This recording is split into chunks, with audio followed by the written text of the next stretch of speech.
just talk about the song Halle Berry.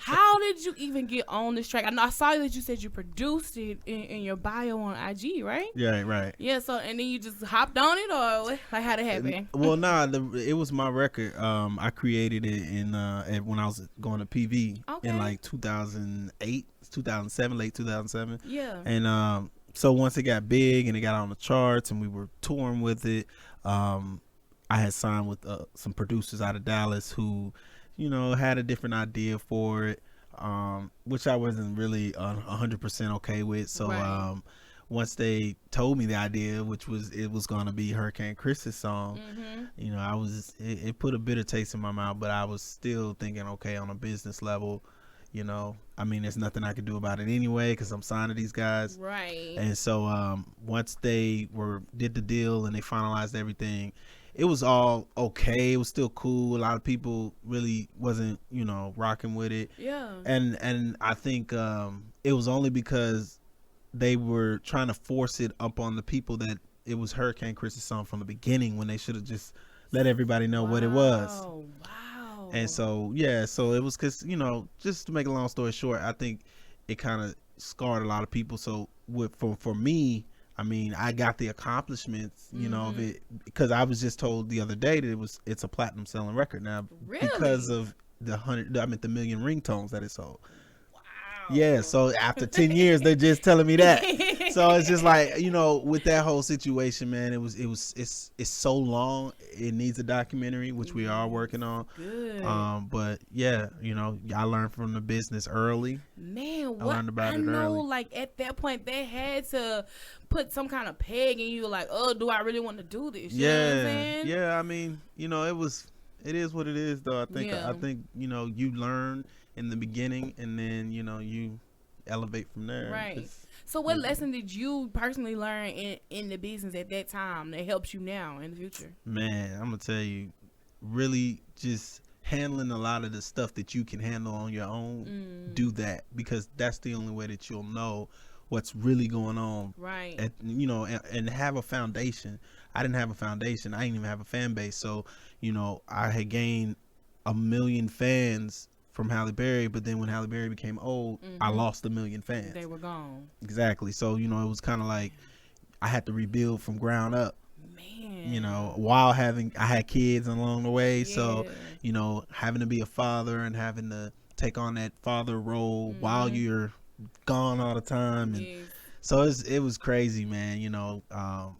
It was a lot of things that I had to deal with based off of just my ego.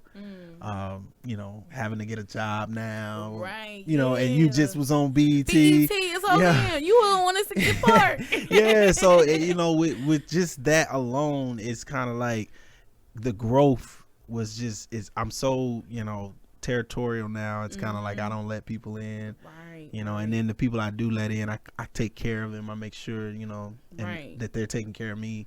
So it doesn't go wayward, like they cross your path. Exactly. Yeah. Man. And the thing about it, I would hear, oh, he's a one-hit wonder, he's this, and it would kind of make me laugh because I was listening to my music and I'd be like, I have a lot of music. Right. It's like I don't want people to think that I'm a one-hit wonder because of music. I want people to think that I'm a one-hit wonder because of the business. And I don't take it as a jab. I take it as a lesson. Right. Because my lesson could be something that's going to happen to somebody else and coming let them up. know what's going on. I really think like you talking about it now, and also the documentary will help show that, you know what I'm saying? Definitely. It was the business side, not because I flopped as an artist. Right. Yeah. I've been writing music since I was 9 years old. Like, really? I gave up my childhood for this, and just to see people coming out and just started rapping like 2 years ago, it's just kind of like, wow. Doesn't it make you look at them strange?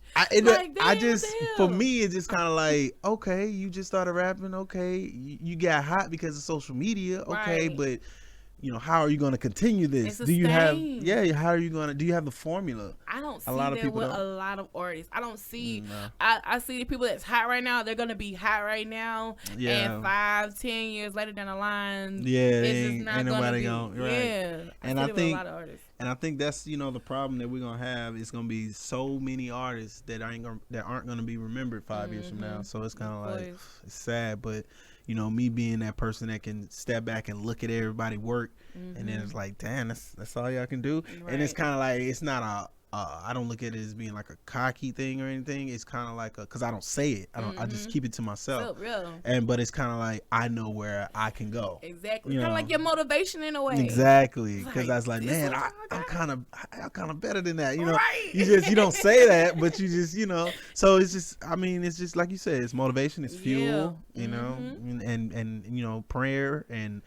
Keeping God in my life, throughout this whole process. You have to. It's just, man. Every morning I put on Instagram, I do like this motivation thing every day.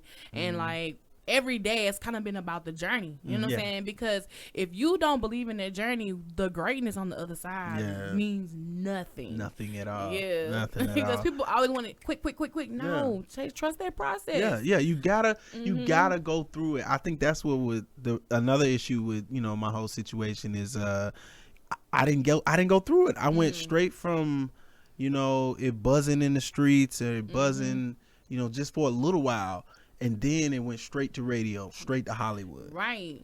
So it's kind of like, wow. What was that feeling like seeing that? This was your record, even though Hurricane Chris was the face of it. Right. This is your record, but here y'all on 106 in Park. It's on the Billboard charts. Yeah. Like, you're going around. Like, how was that feeling for you? It was weird because it was kind of like sometimes I would step back and I'd be like, is this really happening right now? And it was just, even the Ellen DeGeneres stuff when she danced on Ellen. Yes. I was in my dorm room watching that.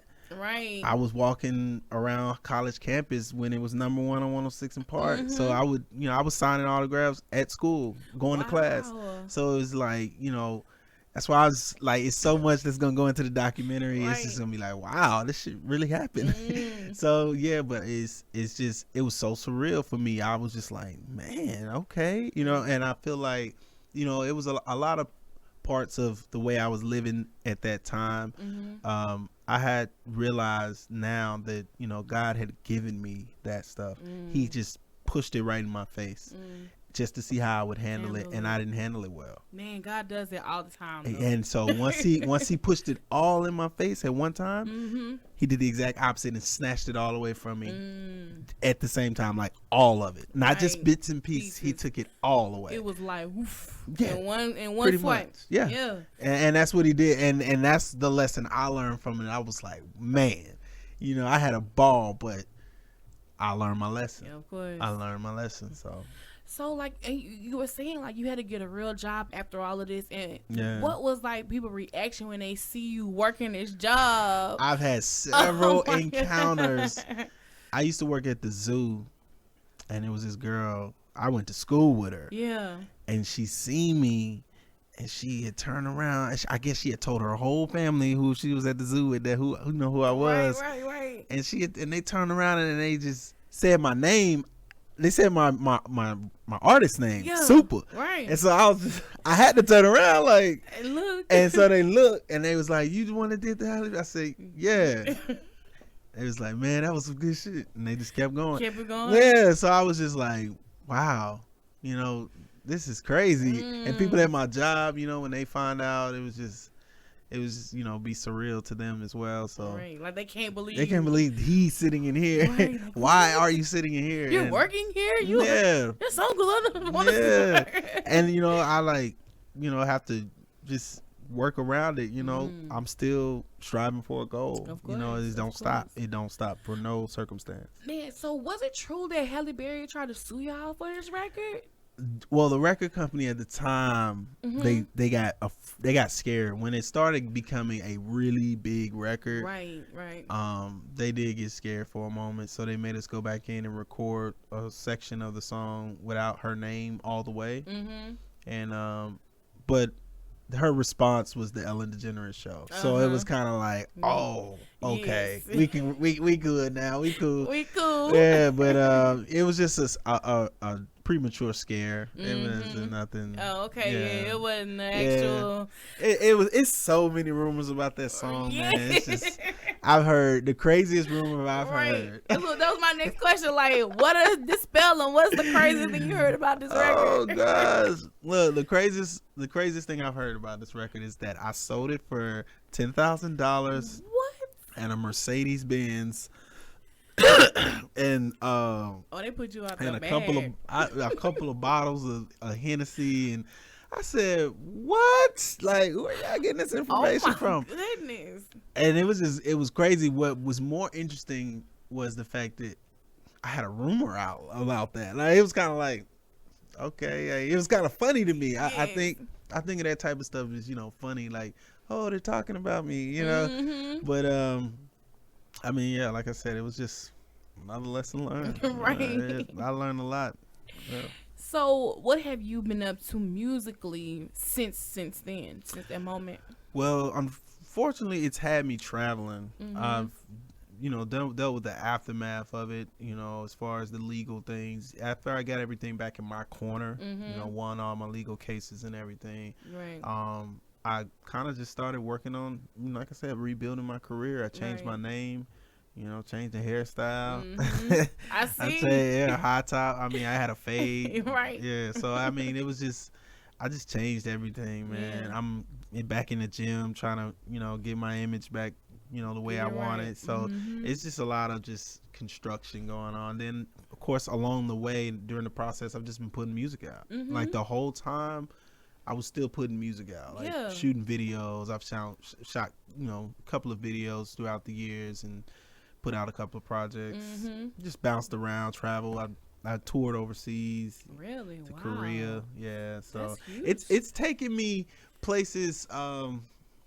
The aftermath of all that, it's taken me some pretty interesting places. Yeah, because it was kind of like I was still able to use that leverage, right, to open them doors. To open the doors, other people and do other things that other people can't do, and I don't take advantage of that.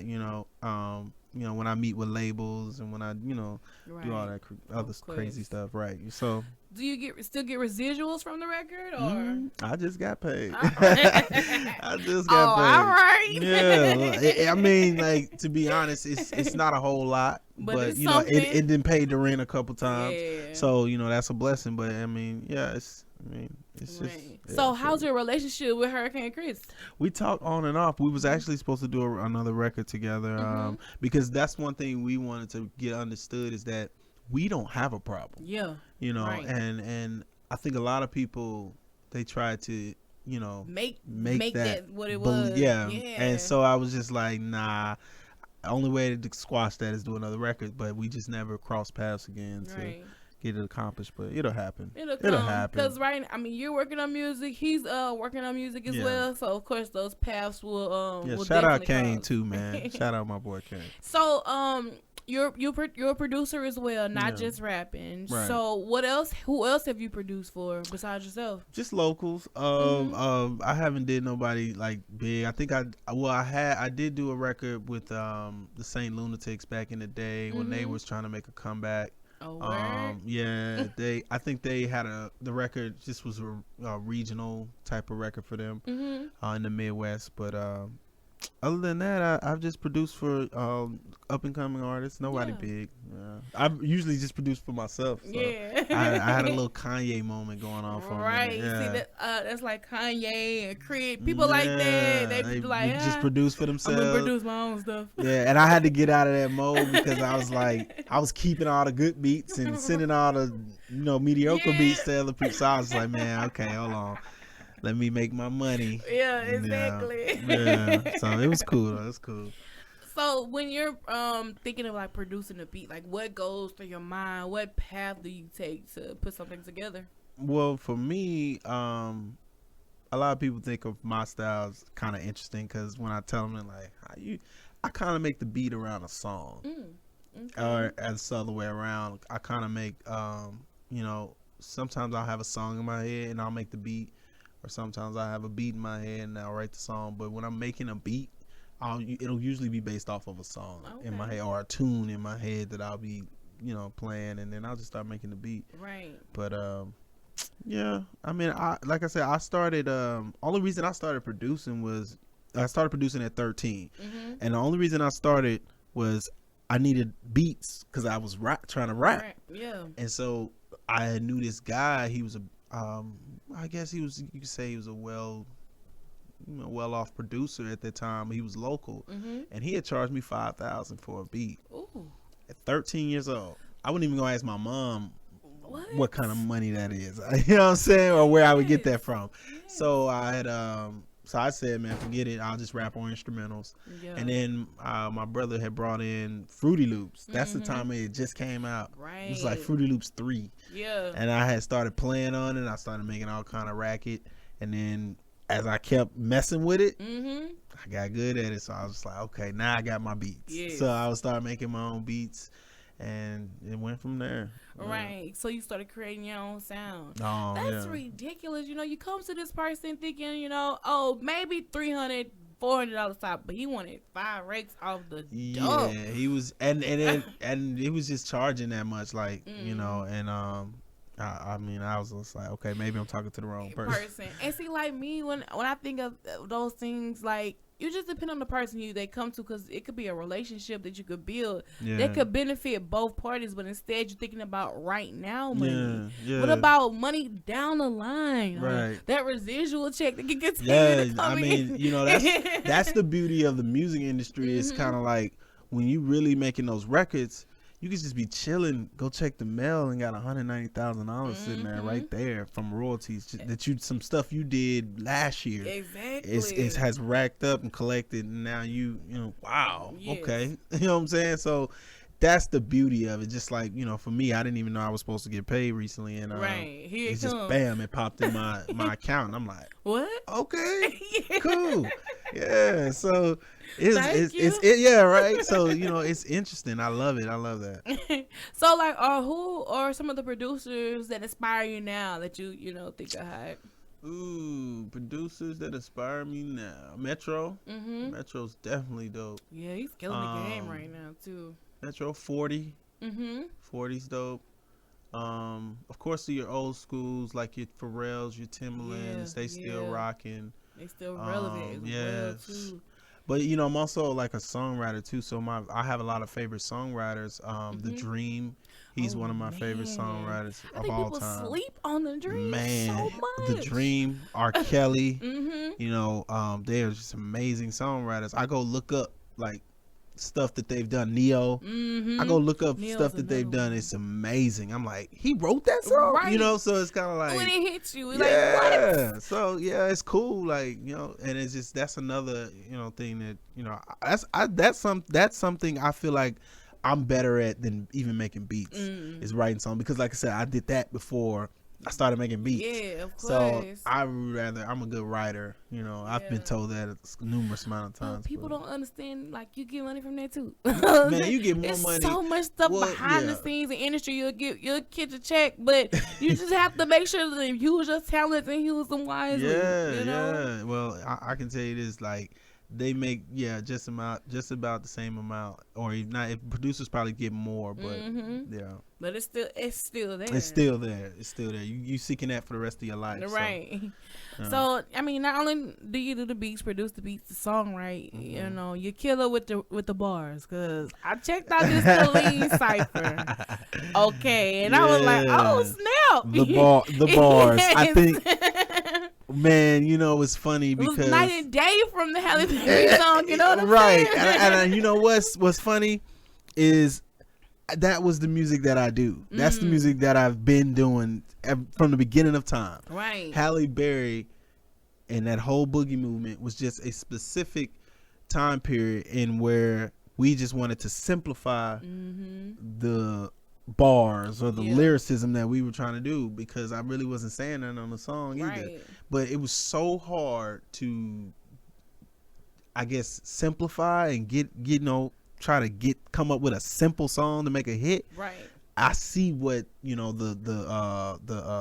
I guess the cypher or the battle rappers go through. Yes. Because it's very hard when you're in a mode for so long, and then you have to jump and I have to like this. I did not like Halle Berry at all. But once I tried it, I was started, you know, I was at PV, so I started hanging around a lot of Dallas, you know, guys. Yeah. And they became, you know, I befriended them, and it was kind of like I adapted into that culture. And once I adapted into the culture, I was able to make the song. Yeah. And so that's when I learned, I was like, now I see you have to really do homework with your craft in order to be able to be successful in what you're trying to do. Because I think at that time was like the South Dallas swag was going on. Mr. Hit That Hole. Yeah. All that was really popping around that era. Yeah, it was a lot of acts that came out at the same time. And it was from a lot of them was from PV and even the Party Boys, Kirko, Dero. PV is just a huge school for entertainment wise, I feel, period. Yeah. Because I know my cousin, she lives in Houston, but she went to Prairie View, but like she's into managing acts now. They're managing certain artists, and they again all went to that school. To PV, right. So it's just like they were actually gonna do a documentary on us, because we used to call ourselves PV Motown. Yeah. And so I don't know why it never happened, but everybody, Bone, who we have, the Frankie guys. Mm-hmm. We could say Fat Pimp was there. He was there back and forth because he was at TSU. Yeah. But pretty much everybody who came out from Dallas at that time. Man, that was the place. Like, they produced these people. You know? Yeah, that's what it stood for, and that's what it did. I feel like that's a launching pad, you know? And a lot of people don't even know this, but we were, I think, the class, I'm trying to think of what class it was. I want to say it was the class of 08 or 09. Mm-hmm. They were trying to say we were responsible for them being the biggest freshman class they had ever seen, ever. Really? Even till this day. Open their eyes to that culture. Yeah, because we were hot and on TV, coming from PV. So it was kind of like, everybody was like, I'm going there. I'm going to Prairie View. Yeah. So it's just, we boosted that. And then, we didn't get no recognition for it, but, I could definitely see that. And, why that would intrigue someone to go to that school. Exactly. I'm sure if I was, if I knew that too, if I was in high school, I'm going to Prairie View. Yeah. Sign me nowhere up. else. Right. Yeah. I think that works as well for like Grambling and Southern, especially Grambling, because they were in those commercials. Exactly. And, they're always, putting that band on and everything. Yeah. So, those are selling points. Yeah, definitely. Definitely. And that's the beauty of it, So. Yeah. So let's talk about this single, Turn It. Turn It. Then look around, let me turn it. No, it's that. So that record, just me being in the creative spirit. I'm like I said, I've just been working, trying to really just, because I'm a versatile artist, so I've been trying to make this. I work with Nuck. He's a producer out of Atlanta. He's actually from Texarkana, but he moved to Atlanta. He was August Alsina's producer. He's the one that made the I Love It. Yeah, I think I saw you on your IG page. Yeah. Okay, yeah. So that's my dog. I work with him flying back and forth to Atlanta for a while. Then I just really started working with DJ Fife. He's my DJ, and I just wanted to do like some DJ Khaled type stuff. I feel like DJ Khaled, that idea is genius, and no one's ever done it because it's never worked. Right. Because you never had like a DJ and a rapper, that relationship anymore. So we didn't even want to even think of it like that. We were shooting more towards DJ Jazzy Jeff, and Will Fresh Prince. So that's kind of like where we are with it. Right, so we got a couple of records together. We actually got a whole project together. Oh, cool. Yeah, so it's gonna be an EP. It's coming out soon. We just really gonna do like a video project for it. Really just shoot videos to all of them and put them out. So man, so like when I heard the record, I was like, all right, turn it. And see, it speaks. It's what it says. You get turned. Right, and it's another one of those records where I'm stepping away from what I usually do.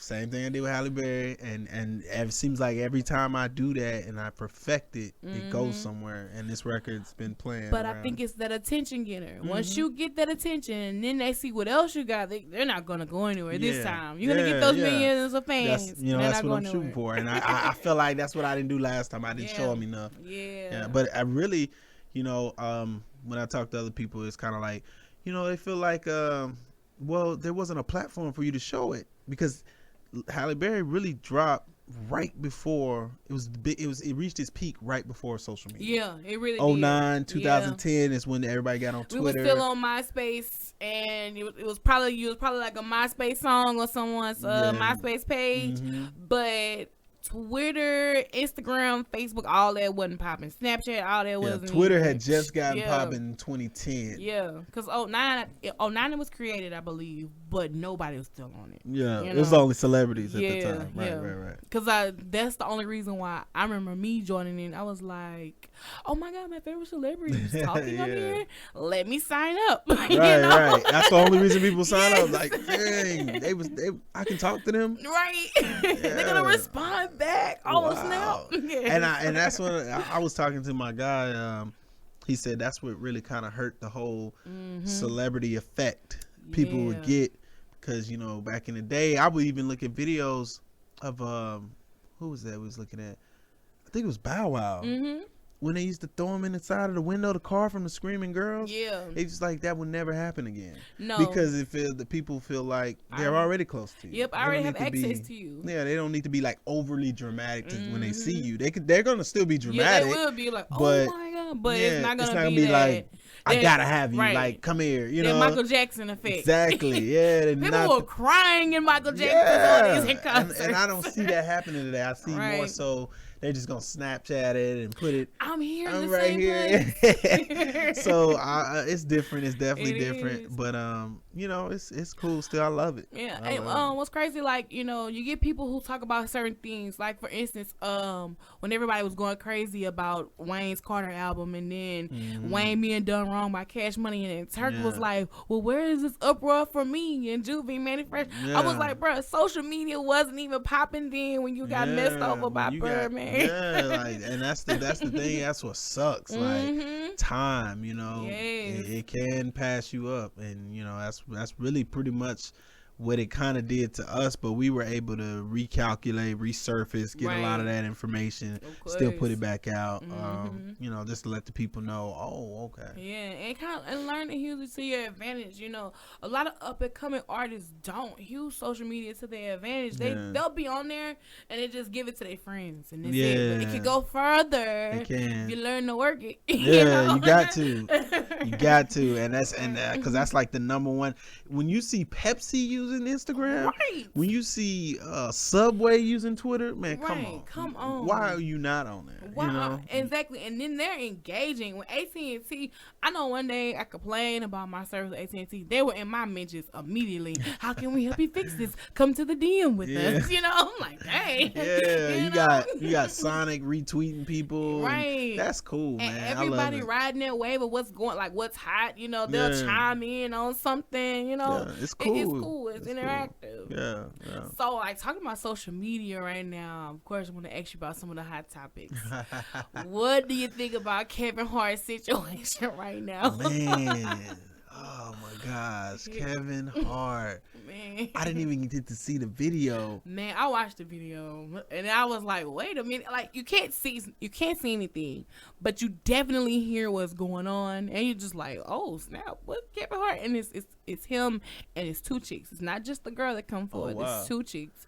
Cause like one girl like completely falls out on the bed and was like, I'm just like, what in the world is going on here? Wow. And then for him to try to jump in front of it before that happens, it's just like, ooh. I mean, that just goes to the golden rule, man. When you're on the road, you just gotta make sure, man. Right, of course. I mean, you're gonna do your dirt, do your dirt smart, man. Right. But I mean, for me, like I said, I got a girl. Right. That's why it's like, how hard is it for you? Yeah, and I'm a guy who makes music for women too. So for me, it's just when it comes down to that moment, that's when you have to lock up. Yeah. You can be friendly, you can be judged, you can just be cool. Yeah. I mean, but you already, you're not stupid. And I tell people all the time, like, even when I'm drunk, like, right, I know what's going on. Right. I'm allowing the liquor to control me. Exactly. But I know what's going on. I tell people that all the time. Stop. I literally can stop and say, no, I'm good. I'm going home. Right. But I allow the liquor to control me and continue to have sex with this woman. So man.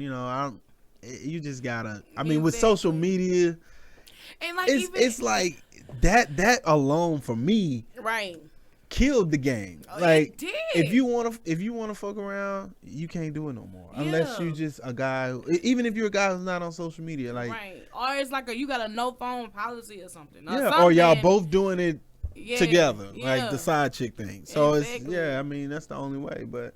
And that's a whole nother story. That's the side chick story. Even in the Kevin Hart video, like after they were done, like he was like walking around the room and she got a FaceTime call from one of her friends. He took the phone and was on FaceTime with the friend. I'm like, bro, you were cocky out here, just like, wow. Well, what's good? How y'all doing? Like, what? Oh wow. Yeah, I didn't even see. Oh, yes, man. It was crazy. I don't even want to watch the video, but it's kind of like I want to know. Wow. Yeah, I don't know.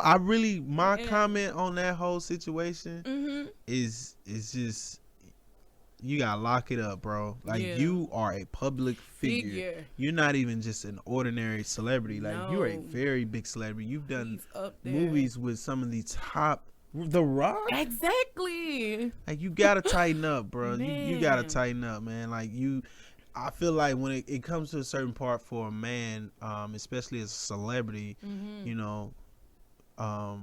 that's why I look at Jay-Z, and it's kind of like, you just got to give it up. Yeah. You just gotta give it up. I mean, you got too much going on. Exactly. Like, you've solidified it to the public that this is y'all, this is who y'all are, this is what y'all do. Bam. Okay, you got to give up the hoe. You got to give it up. You just got to. You just got something you got to do, or get a divorce and go back, and then you can be the man. Do that. You can always be the man. You just cannot be the man with a woman, because I'm gonna tell you what that does. Being a male celebrity, we're already, our backs against the wall because we're the cheaters. Exactly. So it's like, when you're a celebrity, first of all, when you get caught in something like that, you're gonna lose money. Yeah. Off the bat. You're gonna lose some kind of money, some endorsement, something's not gonna fall through for you anymore. It just happens. And I feel like people like Kevin Hart and Jay-Z, they're in those positions where a lot of shit can go wrong just from you cheating.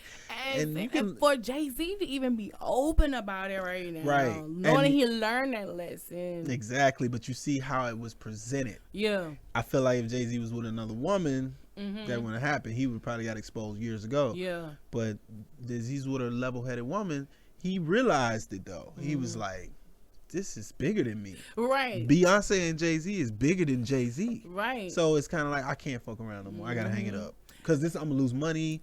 I'm gonna lose endorsements. Like, for real, if you were to ever, kids, all that, it goes just to hell. Cheaper to keep her. Yeah, because they like the golden relationship. They are. I think Jay-Z, Beyonce, and Michelle and Barack Obama, those are like the golden relationship for black people right now. Yeah, and for him to even do something like that, or it's kind of like, man, you feel so sad. And that's how, I just feel sad for the whole, the fact that it's all going down like that. Right, of course. Yeah.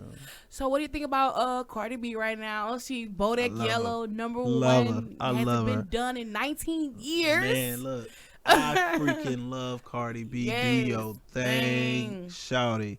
There is not a lot of women hip hop artists who are just doing it. Exactly. I'm glad that Nicki held the crown, and Nicki still holds the crown if you want to talk numbers. Right. If popularity, she may have, somebody else probably got that. Yeah. But as far as it goes, man, female rappers need to come together like they used to. Have to. They used to just always collaborate. You used to see 4 and 5. Missy used to orchestrate that. The Brat had them all. They had the Ladies Night record. Yeah. And here you got Queen Latifah with the UNIC record. All that was together, and that's not there right now. Yeah. I think that's crazy. Yeah, and I think that's the unity between them. It should definitely happen, because if that happens, it's gonna be so much good things coming from female artists. Exactly. And they just gonna start selling records. They're gonna start booming. That's why I think, like, with the whole Nicki Minaj and Remy Ma situation, I'm thinking it's cool, or y'all beef, but if they would have came together a few months later and did a record after that, they would have done the extreme numbers. They would have been paid. Well, I think their situation is a little bit different. I think they really don't like each other. I think it's ego, but I mean, sure, I ain't gotta like you to make money. No. I don't blame you. I will make money with my worst enemy. Right. Like, I don't care. Why people do it all the time? Why people do it all the time? They don't be liking the person they do business with. They still signing them checks. Right. Like, I'm still gonna get 50%. All right. They still signing the back of them checks, man. Yeah. Man, speaking of the culture right now, of course, we have that whole NFL situation with the protest and the taking the knee and Colin Kaepernick taking the knee for police brutality. Like, what are your thoughts about that? Oh, Lord. You know, my mind just goes racing when I think of that, because it's like he's doing it for a cause that we all need to open our eyes up to.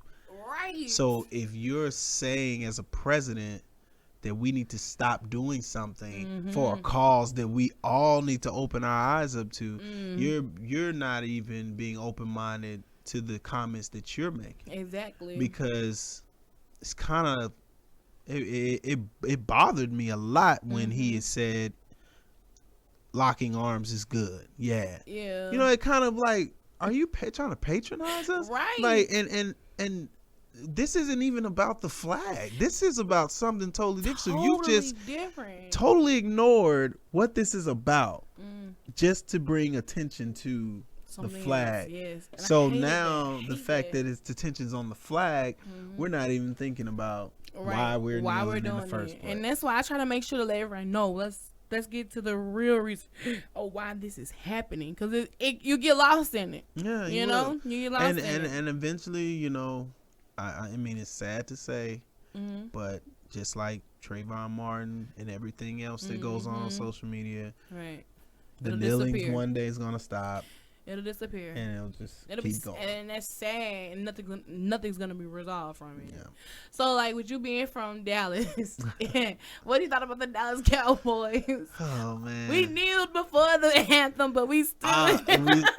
It was kind of like we were trying to satisfy both sides. You can't do that. Yeah, man. I mean, the whole thing, and then what gets me is kind of like everybody's kneeling now. Yeah. You know, why now? But we need that. We need that at any time. But it's like, I feel like, to be honest, this is how I feel. I feel like they were coward, because if it was up to me, I wouldn't play at all. Like, you know what? Forget that. This is how y'all feel about us. I'm not playing. You know, because I feel like if you're that firm in it, they have no other but to respect you. Yeah, you go all the way with it. So if you do that, and they're like, well, hold on, wait, you don't care about, because people think that we care about their money. Well, you show them, like, I don't care about the money. And like, wait, then they'll get frantic because, like, wait, we losing money because you don't care about the money. I feel it in reverse and make them open their eyes and then exactly understand what we're trying to do. I feel like. Yeah, and that's logical. No, that's definitely logical. Right. Yeah. And I appreciated the fact that J. Cole came out and even spoke on it, even though he doesn't get on Twitter like that. Yeah. He just did a whole wait a minute, I need to make a thread. Let me talk about this. Yeah, I didn't even get to see it. Yeah, he came out and he was like, he said, we need to investigate. Is it the true reason why Colin Kaepernick is not playing is because of him taking a knee in that stance? And if that's the case, then a lawsuit needs to be taken. And then us as a culture, we need to try to, not partake in watching the NFL, not buy their memorabilia and things of that nature, because it will hurt the franchise. Yeah. But, of course, people's not going to do that. I mean, we've been waiting for football, but forever. I will say this. What Trump said about the business of football, NFL, was right. It is going down, and he's helping it. Yeah. He's helping it because he's basically feeding the wrong information to the country about the NFL. And he's basically feeding the wrong message, like steering the whole attention of what this is to the other direction. Right, somewhere totally different. That's a mess within itself. And that makes the NFL look bad too. So it's kind of like, they're looking bad for that. Then the Aaron Hernandez joint. Exactly. Yeah, so it's a lot going on for the NFL. It's crazy. Yeah. It's crazy. Well, let me ask you this question. This has been going around personally around here. Which do you think the Carter 3 is a classic album? Very, very much so. Okay. Very, very. Why is that even a question? Okay, look, this is what happened. Look, oh my goodness. So, Joe Budden, Academics, and Nadeska, they have this show, Everyday Struggle, on YouTube. Right. So, Academics was like, oh, the Quarter 3 is not a classic album, da-da-da-da-da. And so then I was like, wait, why he feel like that? I feel like it is a classic. So, I put it on my Facebook page, and like, the thread just kept going. It was like a back and forth all day. Like, nah, it's not a classic. Yes, it's a classic. And I just really feel like this is a classic album. I mean, Wayne won a Grammy on this album. Yeah, this is the one that went $1 million in a week. Like, this was when that was popular. Like, that was the joint. People ain't doing nowhere near that. It's only like 4 or 5. Drake will do it. Yeah. Kendrick will do it. Mm-hmm. You can name them. But that's including streams now. Yeah, streams. Just like ringtones for me. So yeah, these were bought copies. You know what I'm saying? Like, so I'm like, how can you deny this being a classic album? That was before streams. Like, people went out and bought. I bought the Carter 3. Exactly me. Like, I remember going and waiting in Target parking lot before Target opened, waiting like, I gotta get this album. Yeah, everybody. I mean, that was the album.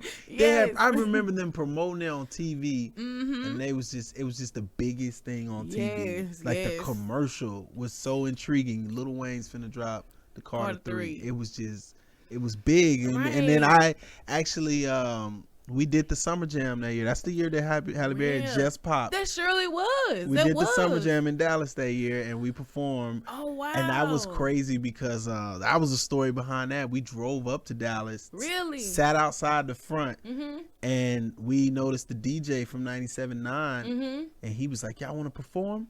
We was like, hell yeah. And he so happened to have the Atlantic Records rep right there in the truck, right, like sitting in front. We sitting right there the whole time. We go up to him. He put us in the truck. We drive around to the back where it's gated. It was the Nokia Center at that time. Today it's the Verizon Center. Yeah. We drive around to the back. We see every celebrity performing. Pretty Ricky at that time. Oh, wow. They were hot. Who else, man? 2009 was like a just great year of music. it was amazing. It was the year for Dallas. Right. Dallas bloomed. Like 2008, 2007, 8 and 9, the boogie years. Those, I would give it. Yeah, because we was watching YouTube videos of Dallas people dancing in high school. Yes. So by the time we got the PV and seen it, it was just like, wow. But yeah, man, it was just crazy like that. That was a crazy moment, and we actually somebody didn't show up, so they put us on the slot to perform in their spot. Oh wow! And we basically walked through the back. It was like a 15-minute wait, and then we went on stage and performed. Wow! In front of like 20,000 people, and and to be honest, that was my very first show. As far as a big crowd, really? My crowds was clubs, of course, or the little PV MSC Center. That I never performed in front of. And seeing that, I'm looking up like, oh my god! And I just did my thing. I finessed it. I did. I finessed my way to the back. I was like, this is so crazy. Like stuff was just happening for us. Like every other day, it was something crazy. It was something new. That's the beauty of having a hit. You get a phone. You wake up to a phone call. Hey man, they play your song in New York on the radio or something. You like, oh my gosh.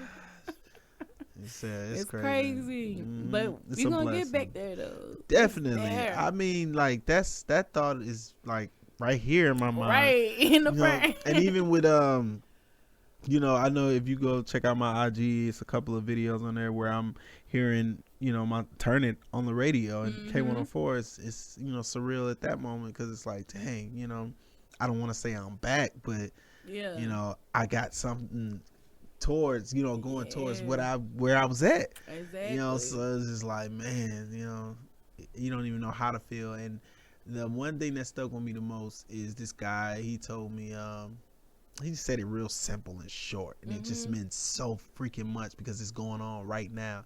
He said, when you make it, next time you're not gonna know. And I was just like, what does he mean by that? and I'm living it, because so many people call me today and they tell me how turn is playing here, turn is playing there. I'm hearing it. I'm seeing it in Snapchat videos. Yeah. And I'm just like, I don't feel it. I don't feel it like I used to. Like I don't see it. Like Fife, he calls me and tells me, man, you got one of the hottest songs in the city. And I just be like, I don't see it. I don't see it. And I just think about what that guy told me, and it's just like, man, he was right. You're right. He was so freaking right. I'm not gonna know. He was on it. Yeah, man. And it was, I guess, I kind of feel like, because I'm very spiritual now, I'm really much closer to God, and I feel like it was God talking through him to me, like, because it's kind of like, now I'm like, man, Lord, I always text him, show me a sign. Exactly. And he shows me through other people, and it's kind of like, wow. Man, that's crazy. That's crazy. He shows me through situations. It's just other people, and I'm just like, this is crazy. Yeah. So you are a father. So how has fatherhood helped you and hurt you? Fatherhood has helped me because it's made me more responsible. It's made me think about other people. Of course, when I had Halle Berry, all I had was a phone bill. Right. That's it. I didn't even pay my own rent. My dad was paying my rent. Yeah, so he said, I pay your rent, you stay in school, I pay your rent. So I was just like, all right, cool. Yeah, I didn't count. I ain't tell him I had money. But, right. So, but yeah, it made me more responsible as far as a human being. And then it's hurt me because I just haven't been able to, I can't just get up and walk out the house like I used to. Yeah. I can't just, I got somebody asking me, Daddy, where you going? So I have to answer and make things happen and put myself in a position to, okay, I got to go make this move. I got to go make that move. And then I'm not the type that'll just leave my girl in the house with the kids. Right. I take them with me. I want them to see the journey too. So, just my mobility has slowed down. Yeah. I wish it was a little faster. But I just have to face the fact. Right. God set this up for me to have these things in my life. I love my kids to the death, and it's just what it is. What it is. I here now. I gotta work around it. Right. It's just a speed bump. Yeah, gotta make it happen. Gotta keep going. Man, cause some people think okay, they have kids and it's over with. Yeah. But I don't think that's always the case. Like you said, it's just a little speed hump. You just gotta keep going. You just gotta keep going, like for real. Because if you let that kill you, I'm gonna tell you, 20 years down the road, you're gonna be like, dang, I really wish I would have kept at that. So I don't want that to be me. Right. I really don't. So what are some advice you can give to upcoming artists out here that are listening to this? Man, look, upcoming artists, stop trying to be famous. Just stop trying to be famous. Actually go in the studio, sit down, and pay attention to what you're doing. Don't just put out no bullshit. Really record, really pay attention to the music that you're creating, because I'm starting to see a pattern of whack music with a good following. Whack music with a lot of material as far as marketing. Yeah. So I think people have fed into that it's all about the image, it's all about the marketing versus the music. Because the thing about me is I was always the opposite. I had all the music, no marketing, no branding scheme, and so I've realized just with me having the music, I've been able to stay afloat for the last 8 or 9 years. Right. So just imagine if everything did work out with Halle Berry, we probably wouldn't even be sitting here right now. You know what I'm saying? A whole nother level because of the music that I had. Been living in Calabasas right now. Somewhere. Shit. It just would have been a different, journey. But I just was like, if you're an artist, man, work on your craft. That's the only thing that's the backbone. That's your foundation. You can get 150,000 friends on Instagram and you be popping today and booming. And then what about the day 5 years from now, let's say Instagram's not popping no more. Right. What are you going to do? What are you going to do now? You going to shoot the Snapchat and try to get your snap up? What if none of that stuff's popping in the next 5 years? What if it's all deleted? And then you have it's another social networking site. You have no way of telling those who follow. Hey, follow me here. Yeah. It's kind of like, man, what do you do? What if all that goes away? You know, I mean, how are you gonna, you know, put this? And then even if it doesn't go away, you know, are people gonna want to see this that you're doing for the next 5 years? No, they're gonna like it for a couple years, and then after a while, you're not gonna get likes from that same person. No lie. This is how I was. I used to watch Webby Snapchat every day. I'm like, oh, I used to too. And then I was like, do I want to watch it? Then gradually you just yes. And then after a while, it's like you don't even. It's not even popping up on your. You don't even checking for it. I used to watch his. I used to watch Rick Ross. I still watch Rick Ross sometimes. I don't. And you know what? I forgot about Rick Ross. I don't even watch his snaps. Out now, Lil Duval. I will watch Lil Duval snaps every. See, comedians are different because they're funny. Yes. So they're gonna do something funny. Like comedians are different. It's about the profession. Yes. Really. Yes. Yeah, because of course you're not gonna just watch rappers all day, but I would watch like actresses. Yeah. I think I got Sanaa Lathan's on my page. Oh yeah, I watch hers. I watch hers. I think I'll just watch. I like Gabrielle Union too. She's funny. But like as far as a rapper, like okay, this is their thing every day. They get up, all right, rise and grind, man. Some of them might roll the blunt. Some of them be like, okay, I'm gonna do this video shoot. It's just like, all right, son. And then the video comes out like 2 more months from then, boy. So it's just like, okay. And it's just like, you know. It's like you gotta entertain them. You gotta entertain your followers in every aspect now. Yeah. And I think that comes with who you are and what you become, because you don't have to work as hard when you become somebody. Exactly. Like Cardi B, we was talking about. Right. She was already doing this. Yeah, she was a little extra at first, and then when she got something going, you see she fell back. She you see it, right? You know, she's more mellow now. Yes. She's if she's funny, it's real brief. Right. You know, so it's kind of like she's not doing too much, and that just goes to show that, you know, once you actually accomplish some shit, you have to show people, you know, what you can do based off of showing them just a bunch of bullshit to try to win them over as a fan. You know, yeah, like when you said that, I noticed it too. I'm like, you know, I remember Cardi B on Instagram before all this, and it should be story time. She be going off on people all the time, yada yada yada. She don't do that no more, but she does it a little bit. She'll pop in, but the bigger she gets, the more it'll stop. Trust me, it always happens. They'll even stop if she becomes to the point where she's Nicki Minaj. She won't even respond anymore. But now you see Nicki Minaj trying to do that now. She kind of responds now. Yeah, she's more interactive. But that just goes to show that she's having to reflect backwards to go forward. That's usually everybody. That happens to everybody in their career. Yeah. It's just how they do it. Yeah, you know what I'm saying? So yeah, that's common.